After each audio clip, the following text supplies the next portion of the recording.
സിനിജി, കാനഡയിൽ നിന്ന് ഏകദേശം 20,000 വിദ്യാർത്ഥികളെ കാണാനില്ല. ലോകമെമ്പാടും നിന്നും 50,000-ഓളം വിദ്യാർത്ഥികളെയാണ് കാണാനില്ലാത്തത്.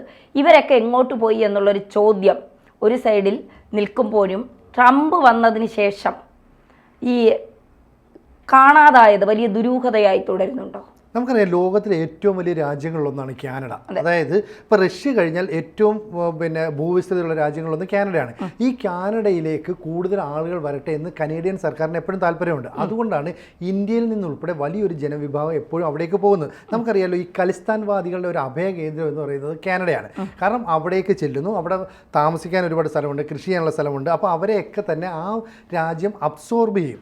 അങ്ങനെയുള്ള കാനഡയിലേക്ക് ഇപ്പോൾ ഇന്ത്യയിൽ നിന്നടക്കം ഏഷ്യൻ രാജ്യങ്ങളിൽ നിരവധി പേർ പോകുന്നുണ്ട്. പ്രധാനമായും പറയുന്നത് പഠിക്കാൻ പോകുന്നു എന്നാണ്. അങ്ങനെ പഠിക്കാൻ പോവുകയും പാർട്ട് ടൈമായിട്ട് ജോലി ചെയ്യുകയും ചെയ്തിട്ട് പിന്നീട് അവിടുന്ന് PR നേടിയെടുക്കും. അങ്ങനെ പെർമനൻറ്റ് റെസിഡൻ്റ് ആയി കഴിഞ്ഞാൽ പിന്നെ അവർക്ക് അവരുടെ ഫാമിലിയൊക്കെ കൊണ്ടുവരാം. ഇതാണ് കാനഡയിൽ പോകുന്ന ആളുകളുടെ വലിയ ലക്ഷ്യം. പക്ഷേ ഡൊണാൾഡ് ട്രംപ് തെരഞ്ഞെടുപ്പ് കാലത്ത് തന്നെ പ്രഖ്യാപിച്ചിരുന്നു, അമേരിക്ക ഉൾപ്പെടെയുള്ള യൂറോപ്യൻ രാജ്യങ്ങളിലേക്ക് അനധികൃതമായി കടന്നു വന്ന ആളുകളെ മുഴുവൻ ഞങ്ങൾ പുറത്താക്കും. അതായത് നിയമവിധേയമല്ലാതെ വരുന്ന ആൾക്കാരുണ്ടല്ലോ, അങ്ങനെയുള്ളവരെ പുറത്താക്കും. ഇവിടെ ഇന്ത്യയിൽ നിന്ന് നിരവധി ആളുകൾ പഠിക്കാനായിട്ട് പോകുന്ന വിദ്യാർത്ഥികൾ പഠിക്കാനായിട്ട് പോകുന്ന ഒരു വലിയ രാജ്യം എന്ന് പറയുന്നത് കാനഡയാണ്. അങ്ങനെ കാനഡയിലേക്ക് പോകുന്ന വിദ്യാർത്ഥികൾക്ക് ഈ ഔദ്യോഗികമായ ഏജൻസികളുണ്ട്. ആ ഔദ്യോഗികമായ ഏജൻസി വിസ കൊടുക്കും, അതുപോലെ പാസ്പോർട്ട്, മറ്റ് സഹായങ്ങളൊക്കെ കൊടുക്കും. ഒപ്പം വിദ്യാഭ്യാസത്തിനുള്ള സ്ഥാപനങ്ങൾ ഏതാണ്, സെൻറ്റേഴ്സ് ഏതാണെന്നുള്ള കൃത്യമായ മാർഗ്ഗനിർദ്ദേശങ്ങൾ കൊടുക്കും. അങ്ങനെ പോകുന്നവരെ കൂടാതെ തെറ്റായ ഏജൻറ്റുമാർ, അതായത് കൃത്യമായ വിവരങ്ങൾ നൽകാതെ കൃത്യമായ അക്കോമഡേഷൻ ഒന്നും പ്രൊവൈഡ് ചെയ്യാതെ ആളുകളെ കൊണ്ടുപോകുന്നുണ്ട്. ഇപ്പോൾ ഒരാൾ 5 ലക്ഷം രൂപ നൽകിയാണ് കാനഡയിലേക്ക് പോകുന്നതെങ്കിൽ ഇത്തരം ഏജൻസികൾക്ക് ചിലപ്പോൾ 2 ലക്ഷം രൂപ കൊടുത്താൽ പോകാൻ പറ്റും. പക്ഷേ നമ്മളെ കാനഡയിൽ വരെ എത്തിക്കും എന്നതിനപ്പുറത്തേക്ക് പിന്നീട് നമ്മൾ എവിടെ താമസിക്കുമെന്നോ എന്ത് പഠിക്കാൻ പോകുമെന്നോ അറിയില്ല. ഇനി 2024 മാർച്ച് ഏപ്രിൽ മാസങ്ങളിലായിട്ട് പഠിക്കാനായിട്ട് വിവിധ കലാലയങ്ങളിൽ സർവകലാശാലകളിലൊക്കെ രജിസ്റ്റർ ചെയ്യുമെന്ന് പറഞ്ഞിട്ട് അപേക്ഷ നൽകിയ വിദ്യാർത്ഥികളുണ്ട്. അങ്ങനെയുള്ള വിദ്യാർത്ഥികളുടെ കണക്കിപ്പോൾ എടുത്തപ്പോൾ 20,000-ഓളം വിദ്യാർത്ഥികൾ അത്തരം കോളേജുകളിലോ യൂണിവേഴ്സിറ്റികളിലോ എൻറോൾ ചെയ്തിട്ട് പോലുമില്ല. എന്ന് പറഞ്ഞാൽ ആ രാജ്യത്തേക്ക് വന്ന വിദ്യാർത്ഥികളെ കാണുന്നില്ല. കൃത്യമായി പറഞ്ഞാൽ 49,697 വിദ്യാർത്ഥികളാണ് കാനഡയിലേക്ക് ഇന്ത്യയിൽ നിന്ന് പോയത്. ഇതിൽ 6.9% വിദ്യാർത്ഥികൾ എവിടെയെന്ന് ഒരു പിടുത്തവും ഇല്ല. കനേഡിയൻ സർക്കാരിന് അറിയില്ല. ഇതിൻ്റെ പ്രധാന കാരണം കാനഡയിൽ നിന്നും മെക്സിക്കോയിൽ നിന്നും, ഈ 2 രാജ്യങ്ങളും അമേരിക്കയുടെ അതിർത്തി രാജ്യങ്ങളാണ്, ആളുകൾ നുഴഞ്ഞു കയറാറുണ്ട്, അതിർത്തി കടന്ന് അമേരിക്കയിലേക്ക് എത്താറുണ്ട്. അവിടെ ഇരുമ്പ് വേലിയോ അങ്ങനെയൊക്കെ മുള്ളുവേലിയൊക്കെ നമ്മൾ സിനിമയിലൊക്കെ കാണില്ലേ, അതൊക്കെ നുഴഞ്ഞു കയറണം. വളരെ റിസ്ക്കാണ്. ചിലപ്പോൾ അപ്പുറത്ത് നിന്ന് അവർ വെടിവെച്ച് കൊന്നുപോകാം. പിന്നെ ഇങ്ങനെ കടന്നു പോകണമെങ്കിൽ ഈ അതിർത്തിയിലേക്ക് എത്തുക എന്ന് പറയുന്നത് വളരെ ദുർഘടം പിടിച്ച പാതയാണ്. ട്രക്കുകളുടെ പുറയിൽ വലിഞ്ഞു കയറണം, അതല്ലെങ്കിൽ മീൻപിടുത്ത ബോട്ടുകളിലോ മറ്റോ വലിഞ്ഞു തൂങ്ങി പോകണം, അഭയാർത്ഥികളുമായിട്ടുള്ള ബോട്ടിൽ കയറി പോകണം. ഇങ്ങനെയൊക്കെ പോകുമ്പോൾ ഇന്ത്യൻ വിദ്യാർത്ഥികളായിക്കോട്ടെ, ഏഷ്യയിൽ നിന്ന് പോകുന്ന മറ്റ് രാജ്യങ്ങളിലെ വിദ്യാർത്ഥികളായിക്കോട്ടെ, അവിടുത്തെ കാലാവസ്ഥയുമായി പൊരുത്തപ്പെടാൻ പറ്റത്തില്ല. അതികഠിനമായ ശൈത്യമാണ്. ഈ ശൈത്യത്തെ താങ്ങാനാവാതെ ഒരുപക്ഷെ ആളുകൾ കൊല്ലപ്പെട്ടിരിക്കാം, വിദ്യാർത്ഥികൾ കൊല്ലപ്പെട്ടിരിക്കാം. അപ്പോൾ ഇന്ത്യയിൽ നിന്ന് പോയ വിദ്യാർത്ഥികൾ എവിടെ? ഇതൊരു വലിയ ചോദ്യമാണ്. നമ്മുടെ രാജ്യത്ത് നിന്ന് വിദ്യാർത്ഥികളെ അങ്ങോട്ടേക്ക് ക്യാൻവാസ് ചെയ്യുന്ന ഏജൻറ്റുമാർ പറയുന്നത്, നിങ്ങൾ ഇവിടേക്ക് വന്നാൽ നിങ്ങൾക്ക് പാർട്ട് ടൈമായിട്ട് ജോലി ചെയ്യാം, ജോലി ചെയ്തതിന് ശേഷം നിങ്ങൾക്ക് ഇവിടെ പെർമനൻറ്റ് ജോലി കിട്ടും. അങ്ങനെ കൊണ്ടുപോകുന്ന വിദ്യാർത്ഥികൾ അവിടെ ചെന്ന് കഴിയുമ്പോൾ ആദ്യം ചെയ്യുന്നത് എന്താ അറിയോ? പഠിക്കാൻ നോക്കില്ല. അവരുടെ പഠന കാര്യങ്ങൾക്ക് അവർക്ക് ശ്രദ്ധയില്ല. അവരുടെ ലക്ഷ്യം സ്ഥിരമായി താമസിക്കാൻ ഒരു സ്ഥലം കിട്ടുമോ, അതുപോലെ തന്നെ ജോലി ചെയ്യാൻ പറ്റുമോ. കാരണം ഇവിടുന്ന് ഇടത്തരക്കാരായ ആളുകളാണല്ലോ മറ്റ് രാജ്യങ്ങളിലേക്ക് പോകുന്നത്. അവർ എങ്ങനെയായിരിക്കും ഈ പണം കണ്ടെത്തുക? ബാങ്ക് ലോൺ എടുത്ത് അടുത്ത വീട്ടിൽ നിന്നോ അല്ലെ അടുത്ത ആളുകളിൽ നിന്നോ വട്ടിപ്പലിശയ്ക്ക് പണം കടം മേടിച്ച് ഇങ്ങനെയൊക്കെ പോകുന്ന ആളുകളാണ്. ഇവരുടെ ലക്ഷ്യം എന്താ?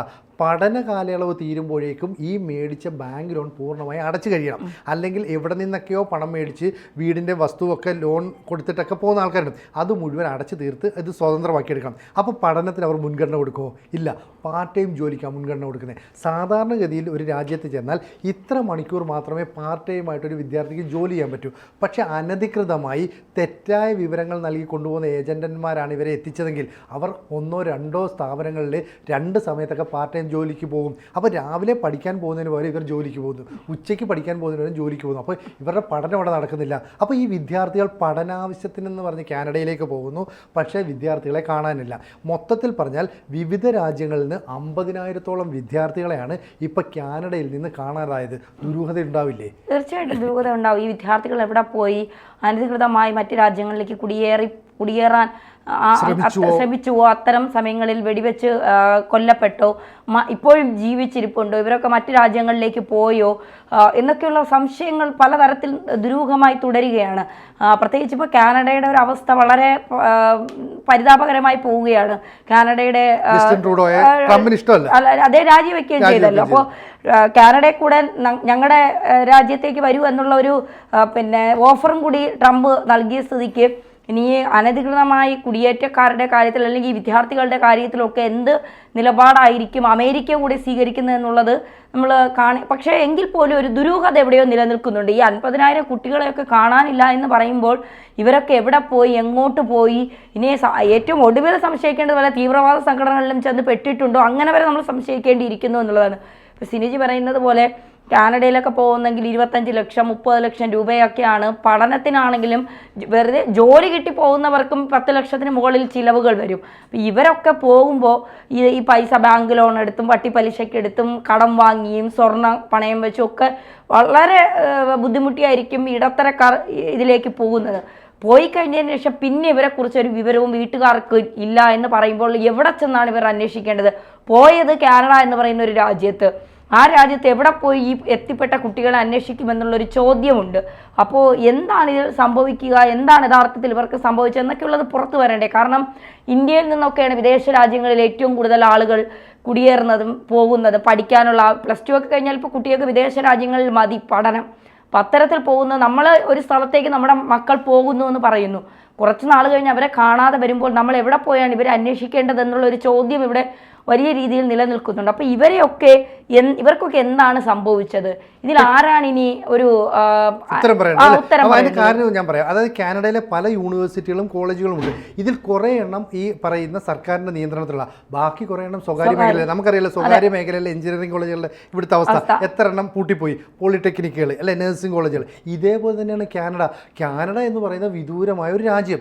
ഈ രാജ്യത്ത് ഇന്ന ഫെസിലിറ്റി ഉണ്ടെന്ന് പറഞ്ഞിട്ട് തന്നെ ഒരാൾ സമീപിക്കുന്നു, നിങ്ങളുടെ മകനെ കയറ്റി വിടാം, ഇത്ര രൂപ തന്നാൽ മതി, അവിടെ ചെന്നാൽ ഉടൻ പെർമനൻറ്റ് റെസിഡൻസ് എന്നുള്ള വിസ കിട്ടും, ഭക്ഷണം കിട്ടും, പാർട്ട് ടൈം ജോലി ചെയ്യാം, പാർട്ട് ടൈം ജോലി ചെയ്താൽ ഒരു മാസം 5 ലക്ഷം കിട്ടും, അങ്ങനെയാണെങ്കിൽ 10 ലക്ഷമാണല്ലോ മൊത്തം ചിലവ്, 2 മാസം കൊണ്ട് എൻ്റെ ഇതൊക്കെ തെറ്റായ വിവരങ്ങൾ നൽകുന്നതാണ്. അപ്പോൾ അവിടെ പഠിക്കാൻ വരുന്ന വിദ്യാർത്ഥികളെക്കുറിച്ച് കനേഡിയൻ ഗവൺമെൻറ്റിന് യാതൊരു അറിവുമില്ല.